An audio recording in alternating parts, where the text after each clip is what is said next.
భారత్ పాకిస్తాన్ల మధ్య ఉద్రిక్తతలు కొనసాగుతున్నాయి. త్రివిధ దళాలతో ఇప్పటికే ప్రధాని మోదీ భేటీ అయ్యారు.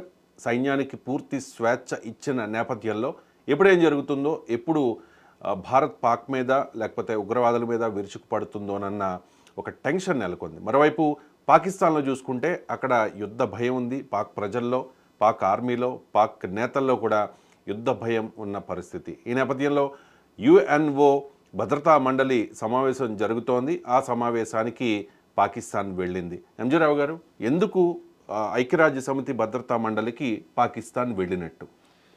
ఇక్కడ భారత యుద్ధ సన్నద్ధత అనేది పాకిస్తాన్లో యుద్ధ భీతి మొదలైంది. ప్రధాని ఏప్రిల్ 22వ తారీఖున పహల్గాం దాడి జరిగిన అనంతరం భారత ప్రధాని తీసుకునే చర్యలు ఎలా ఉన్నాయంటే, పాక్ ఏ విధంగానైనా బుద్ధి చెప్పాలి, అవసరమైతే దాడికి సంసిద్ధత. ఈ ఇండస్ వాటర్ ట్రీటీ అనేది మనం క్యాన్సిల్ చేసాం. సింధు జలాలని ఒప్పందాన్ని నిలిపివేశాం. 1960 ఒప్పందాన్ని చూడండి, అది చాలా తీవ్రమైంది. ఇప్పుడు సింధు జలాల్ని పాకిస్తాన్ పొందాలి అంటే భారత్తో యుద్ధం చేయాలి, లేదా అంతర్జాతీయ సహకారం తీసుకోవాలి. అంతర్జాతీయ సహకారానికి మొట్టమొదటి పునాది ఐక్యరాజ్య సమితికి వెళ్ళాలి. అందుకే అక్కడికి వెళ్ళింది. రెండోది, ఈ సింధు జలాల సమస్య ఎలా ఉన్నప్పటికీ ఇప్పుడు భారత్ దాడి చేసే స్థితిలో ఉంది. సింధు జలాల విషయం తర్వాత భారత్ దాడి చేసే స్థితిలో ఉంది. భారత ప్రధాని ఏంటి, నౌకాదళాన్ని మోహరించారు. కరాచీ చుట్టూరు అణు జలాంతర్గాములు కూడా మోహరించారు. ఐఎన్ఎస్ విక్రమాదిత్యాన్ని ఎక్కడికక్కడ మోహరింపజేశారు. ఆర్మీ అలర్ట్లో ఉంది. త్రివిధ దళాలతో మీట్ అయ్యారు. ఆ త్రివిధ దళాలు ఇప్పుడు రెడీగా ఉన్నాయి, సంసిద్ధంగా ఉన్నాయి. పాకిస్తాన్ అణుబాంబులు వేస్తే దాన్ని ఎదుర్కోవడానికి S-400 మోహరించేశారు. ఎయిర్ డిఫెన్స్ సిస్టమ్ను మోహరించారు. బ్రహ్మోస్ మోహరించేశారు. పాకిస్తాన్పై ఏ సమయంలో దాడి అన్నట్టు ఉంది. నేషనల్ సెక్యూరిటీ అడ్వైజ్ చాలా బిజీగా ఉన్నారు. డిఫెన్స్ మినిస్టర్ చెప్తున్నారు, మేము ఎట్టి పరిస్థితుల్లో ఇచ్చేస్తామని. సో మనం ఎక్కడ దాడి జరగదు, ఏదో చేస్తుందనేది లేదు. దాడికి భారతదేశం పూర్తి సన్నద్ధమైపోయింది. ఈ మిలిటరీ మైట్ భారత ముందు మనం నిలవలేం. కనీసం 48 గంటలు నిలబడడం కూడా కష్టం. ముందు ఈ దాడిని ఎదుర్కోవాలంటే దిక్కు లేదు. అమెరికాని అడగడానికి లేదు. రష్యా పుతిన్ గారిని అడుగుతున్నారు, అందరిని అడుగుతున్నారు ఇండియాకి చెప్పమని. మోడీకి చెప్పే ధైర్యం లేదు, ఎందుకంటే India is a victim country. So ఈ పరిస్థితిలో ఉన్న ఒకే ఒక దిక్కు ఐక్యరాజ్య సమితి భద్రతా సమితి. ఈ ఐక్యరాజ్య సమితి భద్రతా సమితిలో పాకిస్తాన్ కూడా ఇప్పుడు ఒక మెంబరు. సో ఈ విధంగా ఇన్ని పరిస్థితుల మధ్యలో ఫస్ట్ వెళ్ళవలసింది ఐక్యరాజ్య సమితి. కాబట్టి అక్కడికి వెళ్ళిపోయి భారతదేశం మా మీద దాడి చేస్తుంది, మీరు వెంటనే సమావేశపరచండి అని వేడుకుందనమాట ఈ పరిస్థితిలో. సో ఇప్పుడు భవిష్యత్తులో ఇండస్ వాటర్ ట్రీటీని, సింధు నది నీటిని కాపాడుకోవాలంటే ఐక్యరాజ్య సమితి ఇంటర్వ్యూన్ అవ్వాలి, వరల్డ్ బ్యాంక్ ఇంటర్వ్యూన్ అవ్వాలి. దాని ద్వారా ఒప్పందం జరిగింది. సో దీనికి పునాదిగా ఉంటుంది, భారత అటాక్ని ఎదుర్కొంటాం. ఈ పరిస్థితుల్లో అది ఐక్యరాజ్య సమితికి దిక్కు లేక శరణ వేడిపోయింది అనమాట. యుఎన్ఓ ఎలా రెస్పాండ్ అయ్యే అవకాశం ఉంది? ఒకటి, యుఎన్ఓ ఖచ్చితంగా క్వశ్చన్ చేస్తుంది, ఉగ్రవాదుల్ని పెంచి పోషిస్తున్న దేశం మీ దేశం అని చెప్పి.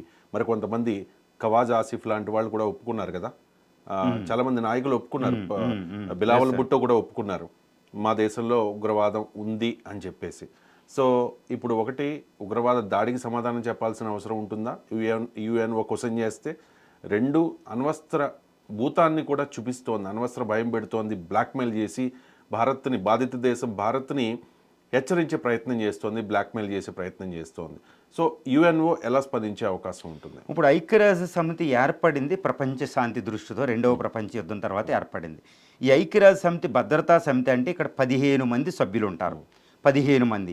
ఈ 15 మందిలో 5 వీటో పవర్స్ ఉంటాయి. America, Russia, Britain, France, China, ఈ 5 వీటో మెంబర్స్. ఈ 5 ఏ ప్రపోజల్, రెజల్యూషన్ పాస్ చేసినా, ఏ ప్రతిపాదన తీసుకొచ్చినా ఈ 5 దేశాలు వీటో చేయకుండా అంగీకరించాలి. దీంతో పాటు ఈ 5 దేశాలతో పాటు ఇంకో 10 సభ్య దేశాలు ఉంటాయి. ప్రతి 2 సంవత్సరాలకు ఒక్కోసారి ఎన్నికవుతాయి తాత్కాలిక. ఇక్కడ విచిత్రం ఏంటంటే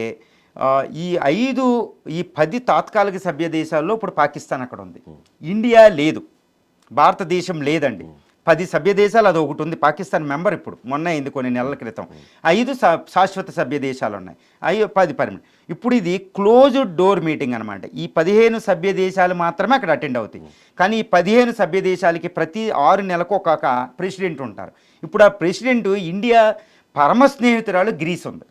ఈ టర్కీకి ఆపోజిట్గా ఇప్పుడు టర్కీ పాకిస్తాన్కి సపోర్ట్ చేస్తుంది. ఆ గ్రీస్కి మనం సపోర్ట్ చేస్తాం. అందుకని గ్రీసు ఇప్పుడు అధ్యక్షుడు. ఆ గ్రీస్ అధ్యక్షతన ఈ సమావేశం జరుగుతుంది. సో భారత్ అక్కడ లేకపోయినా భారత ప్రతినిధి అక్కడ ఉన్నట్టే. గ్రీస్ అంటే మనకు ఫ్రెండ్ కాబట్టి. సో ఈ 15 సభ్య దేశాలు పార్టిసిపేట్ చేస్తున్నాయి. ఇక్కడ ప్రధానంగా ప్రతిపాదన ఏంటి? భారతదేశం ఆ సింధు జలాలను ఆపేసింది, దాడికి సిద్ధపడుతుంది, దాన్ని చెప్పండి అని. కానీ మీరు అన్నట్టు ఇక్కడ ఇప్పుడు ఐక్యరాజ్య సమితి తీవ్రవాదం మీద నీ పోషించిన పాత్ర ఏంటని అడిగింది. దానికి సమాధానం పాకిస్తాన్ చెప్పాలి. ఇప్పుడు లష్కర్ ఈ తోయిబా, దాని అనుబంధ సంస్థ ద రెసిస్టెన్స్ ఫోర్స్ మీ పాకిస్తాన్ నుంచి వచ్చినాయని భారత ఆరోపణ చేస్తుంది. మీది ఏంటి అంటారు. అక్కడ పాకిస్తాన్ ఏం చేయాలి? బుకాయించాలి. కానీ మీరు అన్నట్టు ఈ క్వాజా అని బిల్వాల భుట్టో కొంతమంది ఏం చెప్తున్నారు? మేము తీవ్రవాదాన్ని పోషిస్తున్న 3 దశాబ్దాలుగా అని.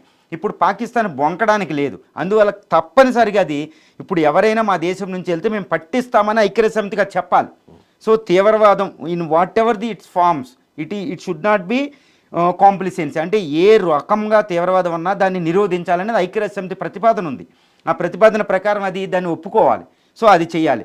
2, నీటి జల ఒప్పందం అంటే మేము కరువులో కొట్టుపడిపోతాం, అది అంతర్జాతీయ చట్టాలకు వ్యతిరేకమని ఇది అక్కడ వెళ్ళింది. కానీ ఇప్పుడు ఏంటి? ఐక్యరాజ్య సమితి అధ్యక్షుడు కూడా ఏం చెప్తున్నారు? అయినా యునైటెడ్ నేషన్స్ గుటెరస్ ఒకటి చెప్తున్నారు, మీరు ఫస్ట్ శాంతి ఇవ్వండి, యుద్ధానికి వెళ్ళకండి, కొంచెం సంయమనం పాటించండి అంటుంది. ఇప్పుడు ఐక్యరాజ్య సమితి ఏంటంటే ఫస్ట్ యుద్ధం జరగకుండా ఉండడానికే ప్రయత్నం చేయగలిగింది, కానీ ఇండియాని డిక్టేట్ చేసే పొజిషన్లో ఐక్యరాజ్య సమితి లేదు. ఎందుకంటే ఇట్ ఈజ్ ఎ విక్టిమ్. తీవ్రవాదం ఇలా ఉందని ఎప్పుడూ చెప్తుంది. పాకిస్తాన్కి ప్రతి దానికి బీఫిటెడ్ ఇస్తుంది. ఐక్యరాజ్య సమితి భద్రతా సమితిలో మన శాశ్వత ప్రతినిధి ఉంటారు, ఈరోజు ఆయన మాట్లాడతారు. చూడండి, పాకిస్తాన్ మా 29 మంది చనిపోయారు, అక్కడ నుంచి వచ్చారు, ఇది కాదు దీని ముందు పహల్వాం జరిగింది, ఇది 1990 నుంచి మేము విక్టిము, పాకిస్తాన్ తీవ్రవాద దేశం అని ఎవిడెన్స్లు కూడా ఇస్తుంది. ఎవిడెన్సెస్ ఉన్నాయి మన దగ్గర. సో పాకిస్తాన్ ఈరోజు చాలా ప్రమాదంలో పడుతుంది, చాలా విపత్కర పరిస్థితిలో ఉంది. కానీ ఐక్యరాజ్య సమితి ఉద్దేశం ఏంటంటే యుద్ధం జరగకూడదు. యుద్ధం జరగకుండానికి రెండిట్లకి ప్రతిపాదన ఏముంటుందంటే యుద్ధం జరగకుండా సంసిద్ధత వ్యక్తం చేయండి అంటుంది. కానీ ఐక్యరాజ్య సమితిలో ఏదైనా తీర్మానం చేసి ఇండియాని తప్పుపట్టే పరిస్థితి లేదు. ఎందుకంటే అక్కడ పుతిన్ గారు వీటో చేస్తారు, రష్యా, అమెరికా ట్రంప్ వీటో చేస్తుంది మన భారతదేశం వస్తే, ఈవెన్ బ్రిటన్, ఫ్రాన్స్ కూడా వీటో చేస్తాయి. అవి పూర్తి సపోర్ట్ ఉన్నాయి. అంటే శాశ్వత ప్రతినిధుల్లో 4 దేశాలు ఏ ప్రతిపాదన తెచ్చినా వీటో చేస్తాయి ఎక్సెప్ట్ చైనా. సో మనకు వచ్చే ఏ ప్రాబ్లము లేదు, ఇక్కడ డిస్కస్ జరుగుతుంది. కానీ పాకిస్తాన్ ఉద్దేశం ఏంటంటే జమ్మూ అండ్ కాశ్మీర్ని అంతర్జాతీయం చేయడం, ఇందులో సక్సెస్ అవుతుంది. సో ఈ విధంగా 4 జరిగిన ఈ తీవ్రవాదం ద్వైపాక్షిక. కానీ ఐక్యరాజ్య సమితి ఒకటి చెప్పింది, మీరు 1972లో సిమ్లా ఒప్పందం చేసుకున్నారు, దాని ప్రాతిపదికన ద్వైపాక్షికంగా చర్చించుకోండి అంటది. కానీ పాకిస్తాన్ ఏం చేసేసిందంటే సిమ్లా ఒప్పందం రద్దు చేసింది ఇప్పుడు. కాబట్టి పాకిస్తాన్ ఏ విధంగా చూసినా ఆపదలో పడిపోయింది. ఇది పాకిస్తాన్ తన గొయ్యి తాను తవ్వుకున్నట్టే. కానీ నేను ఒక తీవ్రవాద దేశం, నేను తీవ్రవాదాన్ని అరికడతానని చెప్పాలి. 2, నన్ను FTFలో ఫైనాన్షియల్ టాస్క్ ఫోర్స్ యాక్షన్ అని ఒకటి ఉందండి గ్రే లిస్ట్లో, అందులో పెట్టయితే దానికి అప్పులు పుట్టవు ప్రపంచవ్యాప్తంగా. ఇందులో మళ్ళీ పెట్టకుండా బాబో దేవుడా మేము ఏదోటి చేస్తామని. సో ఏ విధంగా చూసినా పాకిస్తాన్ తన గోయిని తవ్వుకున్నట్టే. 2, ఇండియా అటాక్ ఏ రోజు చేస్తుందో భీతిల్లిపోతుంది. దీని నుంచి తప్పించుకోవడమే ప్రధానమైన ఉద్దేశం. నీటి జల ఒప్పందాన్ని పునరుద్ధరించుకోవడం భవిష్యత్తులో. ఇందుకు ఐక్యరాజ్య సమితికి వెళ్ళిపోయింది.